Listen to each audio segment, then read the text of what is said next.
Actually ಈ ಥರ ಎಲ್ಲ ಆದಾಗ ಸಡನ್ನಾಗಿ ಏನು ಮಾಡಬೇಕು ಅಂತ ಗೊತ್ತಾಗಲ್ಲ. ಸೊ ಅವಳು ಕಾಲ್ ರಿಸೀವ್ ಮಾಡ್ತಿರಲಿಲ್ಲ ಬೆಳಗ್ಗೆ ಎಲ್ಲ. ಪಾಪ ಅವಳಿಗೂ ಜ್ವರ ಬಂದುಬಿಟ್ಟು ಸ್ವಿಚ್ ಆಫ್ ಮಾಡ್ಕೊಂಡಿದ್ದಾಳೆ. ನನಗೂ ಅರ್ಥ ಆಗ್ತಿರಲಿಲ್ಲ ಏನು ಮಾಡೋದು ಅಂತ ಅಂದ್ಬಿಟ್ಟು. ಸೊ ಹಾಗಾಗಿ ಪರವಾಗಿಲ್ಲ, ಇಟ್ಸ್ ಓಕೆ, ಹೋಗೋಣ, ಇನ್ನೇನು ಬುಕ್ ಎಲ್ಲ ಮಾಡಿಬಿಟ್ಟಿದ್ದೀವಿ ಅಂತ ಅಂದ್ಬಿಟ್ಟು ಸೊ ರೆಡಿ ಆಯಿತು. ರೆಡಿ ಆದೆ. ನನ್ನ ಔಟ್ಫಿಟ್ ಈ ಥರ ಹೋಗ್ತಿರೋದು ಒಂದೇ ದಿನಕ್ಕೆ. ಆದರೆ ಸೂಟ್ ಕೇಸ್ ನೋಡಿ ಈ ರೇಂಜಲ್ಲಿ ಇದೆ ಕೊಟ್ಟಿದ್ದಾರೆ. ಬಟ್ ರೂಮಲ್ಲಿ ಲಿಟ್ರಲಿ AC ಇಲ್ಲ, ಬರೀ ಫ್ಯಾನ್ ಇದೆ ಅಷ್ಟೇ.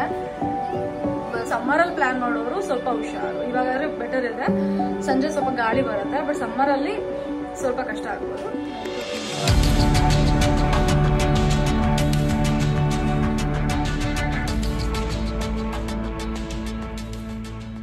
Hi, hello, welcome back to my YouTube channel. ನನ್ನ ಚಾನಲ್ಗೆ ಸ್ವಾಗತ. ಇವತ್ತಿನ ವ್ಲಾಗ್ ಆ್ಯಕ್ಚುಲಿ ರೆಸಾರ್ಟಿಗೆ ಹೋಗ್ತಿದ್ದೀವಿ ನಾವು ಫ್ರೆಂಡ್ಸ್ ಎಲ್ಲ ಸೇರಿಕೊಂಡು. ದ ಥಿಂಗ್ ಈಸ್, ನಾವು 4 ಜನ ಹೋಗಬೇಕಾಗಿತ್ತು. ಆದರೆ ನನ್ನ ಫ್ರೆಂಡಿಗೆ, ಇನ್ನೊಂದು ಫ್ರೆಂಡಿಗೆ ತುಂಬ ಹುಷಾರಿರಲಿಲ್ಲ, ಹೈ ಫೀವರ್ ಇತ್ತು. ಹಾಗಾಗಿ ಅವಳು ಕ್ಯಾನ್ಸಲ್ ಮಾಡ್ಕೊತಿದ್ದಾಳೆ. ಸೊ ನಾವು 3 ಜನ ಹೋಗ್ತಾ ಇದ್ದೀವಿ. ಸೊ ಅದೇ ಸ್ವಲ್ಪ ಡಿಸ್ಕಷನ್ ಆಗ್ತಿತ್ತು. ಸೊ ಹೆಂಗೆ ಮಾಡೋದು, ಕ್ಯಾನ್ಸಲ್ ಮಾಡೋದಾ, ಪೋಸ್ಟ್ಪೋನ್ ಮಾಡೋದಾ, ಅದು ಇದು ಅಂತಲ್ಲ. ಸೊ ಕ್ಯಾನ್ಸಲ್ ಆಗಲ್ಲ ಅಂತ ಹೇಳಿದ್ರು. ಸೊ ಹಾಗಾಗಿ ನಾವು 3 ಜನಕ್ಕೆ ಪರ್ಮಿಷನ್ ಕೊಡ್ತೀನಿ ಅಂತಂದರೆ, ಒಬ್ಬರು ಕ್ಯಾನ್ಸಲ್ ಮಾಡ್ಕೊಂಡು ಇನ್ನು 3 ಜನಕ್ಕೆ ಅಲೋ ಮಾಡ್ತೀನಿ ಅಂತ ಹೇಳಿದ್ರು. ಸೊ ಹಾಗಾಗಿ 3 ಜನ ಹೋಗ್ತಾ ಇದ್ದೀವಿ. ಎಸ್, ಸ್ವಲ್ಪ ಲೇಟ್ ಆಗಿದೆ. ಸೊ ಹ್ಯಾವ್ ಟು ಗೋ, ಇನ್ನೂ ಮಾಡೋಕ್ಕಾಗಲ್ಲ. ಸೊ ಒಂದು ಫ್ರೆಂಡ್ ಕ್ಯಾನ್ಸಲ್ ಆಯಿತು. So we going. ಆ್ಯಕ್ಚುಲಿ ಈ ಥರ ಎಲ್ಲ ಆದಾಗ ಸಡನ್ನಾಗಿ ಏನು ಮಾಡಬೇಕು ಅಂತ ಗೊತ್ತಾಗಲ್ಲ. ಸೊ ಅವಳು ಕಾಲ್ ರಿಸೀವ್ ಮಾಡ್ತಿರಲಿಲ್ಲ ಬೆಳಗ್ಗೆ ಎಲ್ಲ. ಪಾಪ ಅವಳಿಗೂ ಜ್ವರ ಬಂದುಬಿಟ್ಟು ಸ್ವಿಚ್ ಆಫ್ ಮಾಡ್ಬಿಟ್ಟು ಮಲ್ಕೊಂಡ್ಬಿಟ್ಟಿದ್ದಾಳೆ. ರಾತ್ರಿ ಮೆಸೇಜ್ ಮಾಡಿಬಿಟ್ಟು ಹೈ ಫೀವರ್ ಇದೆ, ಆಗ್ತಿಲ್ಲ ಅಂತ ಅಂದ್ಬಿಟ್ಟು. ಬಟ್ ಅಂಥ ಟೈಮಲ್ಲಿ ಏನು ಮಾಡಬೇಕು ಅಂತ ಗೊತ್ತಾಗಲ್ಲ. ಏನು ಬಿಟ್ಟು ಹೋಗೋದಾ, ಅಥವಾ ರೆಸಾರ್ಟವ್ರು ಬೇರೆ ಫೋನ್ ಮಾಡ್ತಾರೆ, ಅವರು ಫೋನ್ ರಿಸೀವ್ ಮಾಡ್ತಿರಲಿಲ್ಲ, ಕನೆಕ್ಟ್ ಆಗ್ತಿರಲಿಲ್ಲ, ಫೋನ್ ರಿಸೀವ್ ಮಾಡ್ತಿರಲಿಲ್ಲ. ಏನು ಮಾಡಬೇಕು, ಆಲ್ರೆಡಿ ಸ್ವಲ್ಪ ಪೇ ಮಾಡಿಬಿಟ್ಟಿದ್ವಿ ನಾವು. ಸೊ ಏನು ಮಾಡಬೇಕು ಅಂತ ಗೊತ್ತಾಗ್ತಿರಲಿಲ್ಲ. ಸೊ ಅದರಲ್ಲೇ ಟೈಮ್ ಹೊಟ್ಟೋಯ್ತು. 1-2 ಅವರ್ ಈಸಿಲಿ ಹೋಯಿತು. ಅವ್ರಿಗೆ ಕಾಲ್ ಮಾಡಿ, ಇವ್ರಿಗೆ ಕಾಲ್ ಮಾಡು, ಪೋಸ್ಟ್ಪೋನ್ ಮಾಡಿಸು, ಕ್ಯಾನ್ಸಲ್ ಮಾಡಿಸು, ಅಥವಾ ನಾವೇ ಬುಕ್ ಮಾಡ್ಕೊ. ಸೊ ಇದರಲ್ಲೇ ಟೈಮ್ ಹೊಟ್ಟೋಗಿತ್ತು. ಸೊ ಏನು ಮಾಡ್ಬೇಕಂತ ನಮಗೂ ಅರ್ಥ ಆಗ್ತಿರಲಿಲ್ಲ, ಏನು ಮಾಡೋದು ಅಂತ ಅಂದ್ಬಿಟ್ಟು.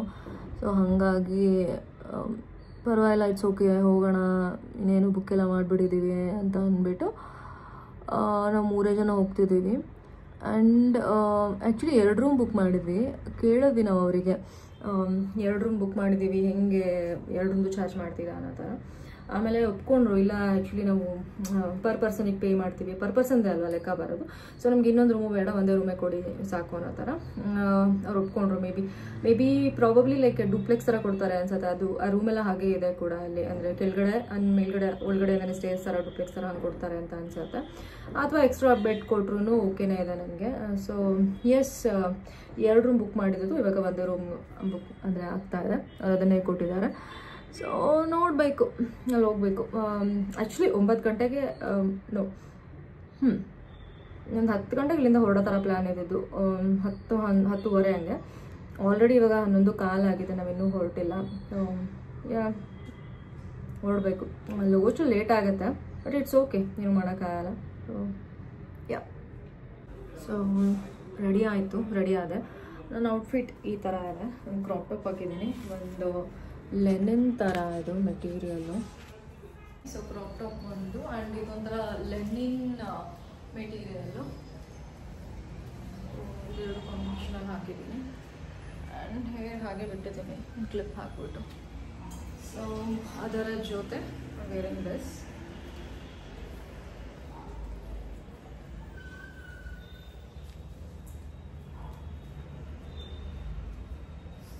So yes, so this is the outfit. So ಅದ್ರ ಜೊತೆ ಒಂದು ಬ್ಯಾಗ್ ಕ್ಯಾರಿ ಮಾಡ್ತಿದ್ದೀನಿ. ಆ್ಯಂಡ್ ಈ ಬ್ಯಾಗ್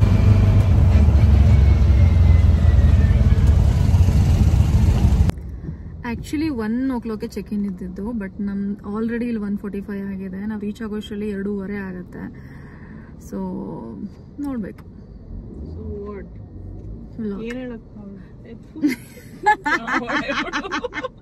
ಗೈಸ್ ನೋಡಿ, ನಾವು ಹೋಗ್ತಾ ಇರೋದು ಒಂದೇ ದಿನಕ್ಕೆ. ಆದ್ರೆ ಸೂಟ್ ಕೇಸ್ ನೋಡಿ ಈ ರೇಂಜಲ್ಲಿ ಇದೆ.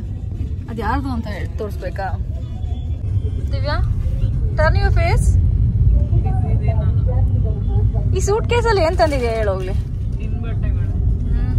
ನಂದೇನೂ ಇಲ್ಲ ಇದರಲ್ಲಿ, ಎಲ್ಲ ಹೇಳ್ತಾ ಇದೆ. ನೋಡ್ಬೇಕು ಏನೇನ್ ತಂದಿದ್ದಾಳೆ ಅಂತ. ಇವತ್ತು ಹೋಗಿ ನಾಳೆ ಬರೋದಷ್ಟೇ. ನಮ್ಮ ಮೇಡಮ್ ಅವ್ರು ಡ್ರೈವ್ ಮಾಡ್ತಾ ಇದ್ದಾರೆ, ಪಲ್ಲವಿ ಮೇಡಮ್ ಅವರು ಫುಲ್ ಹೆವಿ ಡ್ರೈವರ್. ಇನ್ನೇನು ರೀಚ್ ಆಗ್ತಿದ್ದೀವಿ, ಒಂದು 5 ಕಿಲೋಮೀಟರ್ಸ್ ಇದೆ. Guys, we finally reached.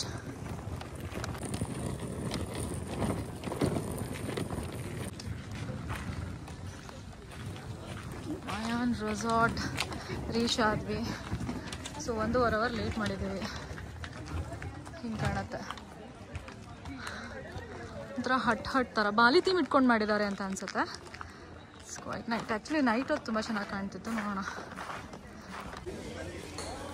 ಸಿಕ್ಕಾಪಟ್ಟೆ ಅಷ್ಟೇ ಶೀತ ಇತ್ತು ಗೈಸ್, ಸಿಕ್ಕಾಪಟ್ಟೆ ಅಶ್ವಾಗೋಗಿತ್ತು. ಬಂದಿದ ತಕ್ಷಣ ಊಟಕ್ಕೆ ಬಂದಿದ್ದೀವಿ.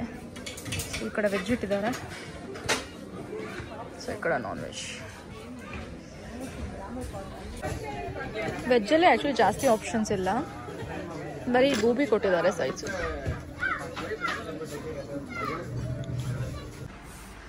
ಗೈಸ್ ಆ್ಯಕ್ಚುಲಿ ಊಟ ಮಾಡ್ಕೊಂಡು ಬಂದ್ವಿ. ಊಟ ಆದ್ಮೇಲಿಂದ ರೂಮ್ ಕೊಟ್ಟಿದ್ದಾರೆ, ಬಟ್ ರೂಮಲ್ಲಿ ಲಿಟ್ರಲಿ AC ಇಲ್ಲ, ಬರೀ ಫ್ಯಾನ್ ಇದೆ ಅಷ್ಟೇ. ಬರೀ ಫ್ಯಾನ್ ಅಷ್ಟೇ, AC ಯಾವ ರೂಮಲ್ಲೂ ಇಲ್ಲ ಇಲ್ಲಿ. ಸೊ ಪ್ಲ್ಯಾನ್ ಮಾಡೋರು ನೋಡ್ಕೊಂಡು ಬನ್ನಿ. ಆ್ಯಂಡ್ ಸಮ್ಮರಲ್ಲಿ ಪ್ಲ್ಯಾನ್ ಮಾಡೋರು ಸ್ವಲ್ಪ ಹುಷಾರು. ಇವಾಗಾದ್ರೆ ಬೆಟರ್ ಇದೆ, ಸಂಜೆ ಸ್ವಲ್ಪ ಗಾಳಿ ಬರುತ್ತೆ, ಬಟ್ ಸಮ್ಮರಲ್ಲಿ ಸ್ವಲ್ಪ ಕಷ್ಟ ಆಗ್ಬೋದು. ನೋಡ್ಕೊಂಡು ಪ್ಲ್ಯಾನ್ ಮಾಡಿ. ಆ್ಯಂಡ್ ಇವಾಗ ರೈನ್ ಡ್ಯಾನ್ಸ್ ಮಾಡಕ್ಕೆ ಹೋಗ್ತಾ ಇದ್ದೀವಿ. ರೈನ್ ಡ್ಯಾನ್ಸ್ ಆ್ಯಂಡ್ ಪೂಲ್ ಇರುತ್ತೆ. ಸೊ ಆಕ್ಟಿವಿಟೀಸ್, ಬೇರೆ ಆಕ್ಟಿವಿಟೀಸ್ ಏನು ಮಾಡೋಕ್ಕಾಗ್ತಿಲ್ಲ ಇವಾಗ. ನೋಡಬೇಕು ಸಂಜೆ ಆದ್ಮೇಲೂ ಇರುತ್ತಾ ಅಂತ. ಇಲ್ಲ ಅಂತಂದ್ರೆ ಮಾರ್ನಿಂಗ್ ಕವರ್ ಮಾಡ್ಕೋತೀವಿ. Yes, we are ready for rain dance. This is out. Let's go. Guys, actually rain dance start ಆಗೋಗಿದೆ, ಬಟ್ ಇವಾಗ ಹೋಗ್ತಾ ಇದ್ದೀವಿ ನಾವು. ಮೇ ಬಿ 20 minutes ಇರ್ಬೋದು ಅಷ್ಟೇ. ಬಟ್ ದ ಥಿಂಗ್ ಈಸ್, ಇವಾಗ ಮೊಬೈಲ್ನ ಒಳಗಡೆ ಇಟ್ಬಿಡ್ಬೇಕು. ಹಾಗಾಗಿ ಒಂದ್ಸತಿ ತೋರ್ಸೋಣ ಅಂತ ಅಂದ್ಬಿಟ್ಟು ಬಂದಿದ್ದೀನಿ. ಸೊ ರೈನ್ ಡ್ಯಾನ್ಸ್ ಆದ್ಮೇಲೆ ಪೂಲಿಗೆ ಬೀಳ್ತೀವಿ. Rain dance so actually waterfall option ಇದೆಯಂತೆ. ಸೊ ಆ ಕಡೆ ಎಲ್ಲ ಪೂಲ್ ಇದೆ. ಇವಾಗ ರೈನ್ ಡ್ಯಾನ್ಸ್ ಆಗಿ ಸ್ವಿಮ್ಮಿಂಗ್ ಪೂಲಲ್ಲಿ ಚೆನ್ನಾಗಿ ಬಿದ್ದು ಒದ್ದಾಡಿ ಬಂದಿದ್ದೀವಿ. ಬಟ್ ಏನೇ ಆ್ಯಕ್ಟಿವಿಟೀಸ್ ಮಾಡಿಲ್ಲ ಇದುವರೆಗೂ, ಅಂದರೆ ಅದೆರಡೆ ಮಾಡಿರೋದು. ಹಿಂಗೆ ಒದ್ದೆ ಬಟ್ಟೆಲ್ಲೇ ಟೀ ಕುಡಿಯೋಕೆ ಹೋಗ್ತಾ ಇದ್ದೀವಿ. ಸೊ ಟೀ ಕುಡ್ಕೊಂಡು, ಯಾಕಂದರೆ ಟೈಮಿಂಗ್ಸ್ ಮುಗ್ದೋಗ್ಬಿಟ್ರೆ ಮತ್ತೆ ಟೀ ಸಿಗೋಲ್ಲ, ಅದಕ್ಕೋಸ್ಕರ ಟೀ ಕುಡ್ಕೊಂಡು ಬಂದು ಸ್ನಾನ ಮಾಡಿ ಫ್ರೆಶ್ ಆಗಿ ಇಲ್ಲೇ ಓಡಾಡಬೇಕು. ಹಿಂಗೆ ಕಾಣುತ್ತೆ ಹೊರಗಡೆಯಿಂದ. ಆ್ಯಕ್ಚುಲಿ ಆ್ಯಂಬಿಯನ್ಸ್ ತುಂಬ ಚೆನ್ನಾಗಿದೆ, ಬಟ್ ಇವ್ರು ಮೇಂಟೈನ್ ಮಾಡಬೇಕು ಇನ್ನೊಂದು ಸ್ವಲ್ಪ. ನೈಟ್ ಹೊತ್ತು ಇಲ್ಲೆಲ್ಲ ತುಂಬಾ ಚೆನ್ನಾಗಿ ಕಾಣುತ್ತೆ. ಲೈಟ್ ಎಲ್ಲ ಹಾಕಿದ್ದಾರೆ ಈ ಥರ. ನೈಟ್ ಹೊತ್ತು ಆ್ಯಕ್ಚುಲಿ ಚೆನ್ನಾಗಿ ಕಾಣುತ್ತೆ ಇಲ್ಲಿ. ಹೆಂಗೆ ಅನಿಸಿದೆ ದಿವ್ಯಾ ರೆಸಾರ್ಟು? ಚೆನ್ನಾಗಿದೆಯಾ? Okay okay, not worth. Okay ಯಾವುದಕ್ಕೆ? ಆ್ಯಂಬಿಯನ್ಸಿಗೆ. Ambience is good, food okay okay, facilities not good.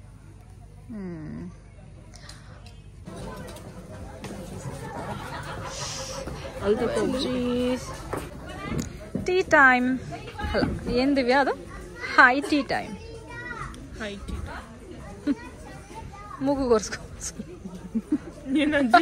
Delete ಮಾಡೋದು ಸುಮ್ಮನೆ. ಸ್ವಲ್ಪ ನೋಡಿ ಸರ್, ಹಾಕ್ಕೊಟ್ಬಿಡಿ. ತುಂಬ ಚೆನ್ನಾಗಿದೆ. ನೈಟ್ ಅಂತೂ ಸಖತ್ತಾಗಿದೆ, ತುಂಬ ಕಪ್ಪೆ. ನೈಟ್ ಹೊತ್ತು ಹಿಂಗೆ ಕಾಣುತ್ತೆ.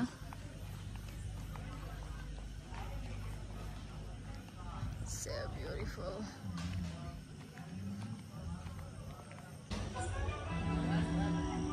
ಬೇರೆ ಏನು ಅಷ್ಟೊಂದು ಚೆನ್ನಾಗಿಲ್ಲ ಗೈಸ್, ಆದರೆ ವ್ಯೂ ಮಾತ್ರ ಬೊಬ್ಬಟ್ಟಾಗಿದೆ.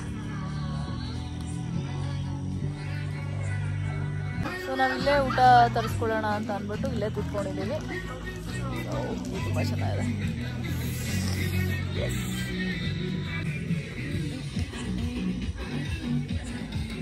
ಇದು ಕೇಳಿದ್ಯಾ?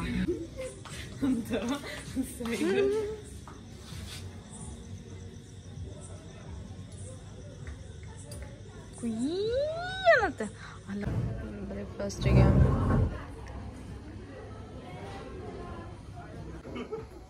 ಗೈಸ್ ಅವರಲ್ಲಿ ಕೂತ್ಕೊಂಡು ತಿಂತಾರೆ, ನಾನು ಇಲ್ಲಿ ಕೂತ್ಕೊಂಡು ತಿಂತಿದ್ದೀನಿ. ಬಿಕಾಸ್ ಆಮ್ಲೆಟ್ ಇಟ್ಕೊಂಡಿದ್ದಾರೆ, ಹಾಗಾಗಿ ಹೆಂಗಿದೆ ಫ್ರೆಂಡ್ಸ್ ಆಮ್ಲೆಟ್? ಹೇಳಿ, ಶೇರ್ ಮಾಡ್ಕೊಳ್ಳಿ.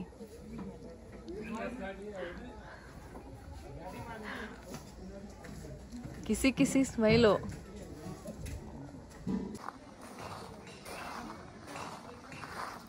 ಚೆಕ್ಔಟ್ ಮಾಡ್ತಾ ಇದ್ದೀವಿ. 11 ಗಂಟೆಗೆ ಚೆಕ್ಔಟ್ ಇದ್ದಿದ್ದು, ಸೊ 11:30 ಆಗಿದೆ. ಬ್ರೇಕ್ಫಾಸ್ಟ್ ಮಾಡಿಕೊಂಡು ಚೆಕ್ಔಟ್ ಮಾಡ್ತಿದ್ದೀವಿ. ಆ್ಯಕ್ಟಿವಿಟೀಸ್ ಕೆಲವೊಂದೆಲ್ಲ ನೆನ್ನೆ ಮಾಡೋದಕ್ಕಾಗಲಿಲ್ಲ, ಹಾಗಾಗಿ ಇವಾಗ ಸ್ವಲ್ಪ ಟ್ರೈ ಮಾಡ್ತಾಯಿದ್ದೀವಿ. ಸೊ ಈ ಜಿಪ್ ಲೈನು ಮತ್ತು ರೋಪ್ ವಾಕ್ ಬರುತ್ತಲ್ಲ, ಆ ಥರದ್ದೆಲ್ಲ ಸ್ವಲ್ಪ ಟ್ರೈ ಮಾಡ್ತೀವಿ. ಅಷ್ಟು ಚೆಕ್ಔಟ್ ಅಂತೂ ಆಯಿತು. ಸ್ವಲ್ಪ ಆ್ಯಕ್ಟಿವಿಟಿ ಮುಗಿಸ್ಕೊಂಡು ಮನೆಗೆ ಹೋಗ್ಬೇಕು. ಜಿಪ್ ಲೈನ್ ಆ್ಯಕ್ಟಿವಿಟಿ ಇದೆ, ನೆಕ್ಸ್ಟು ಸೈಕ್ಲಿಂಗ್ ಇದೆ, ಮಾಡ್ತಾ ಇದ್ದಾರೆ. ಆ ಕಡೆ ರೋಪ್ ವಾಕ್ ಕೆಲವೊಂದು ಆ್ಯಕ್ಟಿವಿಟೀಸ್ ಇದೆ ಆ ಕಡೆ.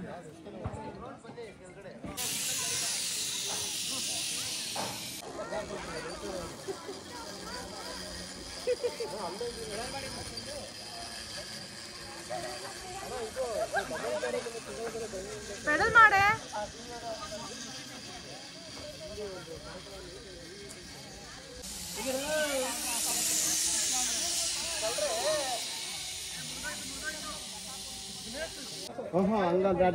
ಇದು ರೋಪ್ ವಾಕಿಂಗು. ಇಲ್ಲಿಂದ ಮುಗಿಸ್ಕೊಂಡು ಹೋಗಿ ಆ ಕಡೆ ಹೋಗಿ ಆಮೇಲೆ ಹಿಂಗಿಂದ ಬರ್ಬೇಕಾ? ಓಕೆ, ಹಿಂಗೆ ರೋಪಿಂದ ಹಿಂಗೆ ನಡ್ಕೊಂಡು ಹೋಗಿ ಆ ಕಡೆ ಹೋಗಿ ಹೆಂಗೆ ಧೈರ್ಯ ಮಾಡಿ ಬರ್ಬೇಕು. ಯಾಕಲ್ಲಿ ಭಯ ಆಗುತ್ತಾ? ಇಲ್ಲ, ಸುಮ್ಮನೆ ನಾನು ಹೇಳಿ ಬೇಗ ಬನ್ನಿ ಅಂತ. ಏನಾಗಲ್ಲ, ಅದು ಸ್ಲಿಪ್ ಆಗಿ ನೀವು ಕೆಳಗೆ ಕಾಲಾಕ್ಬಿಟ್ರು ನಾನು ನಿಂತ್ಕೊಂಡು ಯಾವ್ದಾರ್ದು.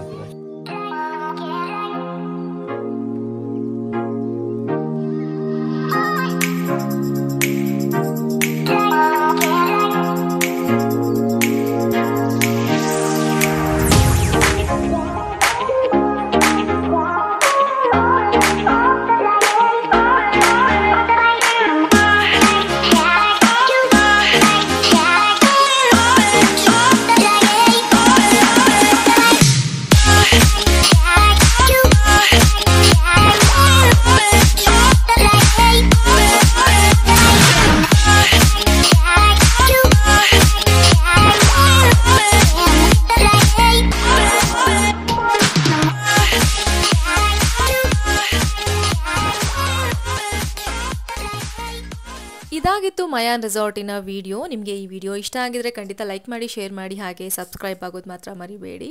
ನೆಕ್ಸ್ಟ್ ವಿಡಿಯೋದಲ್ಲಿ ಸಿಗೋಣ. Until then bye. Thanks for watching.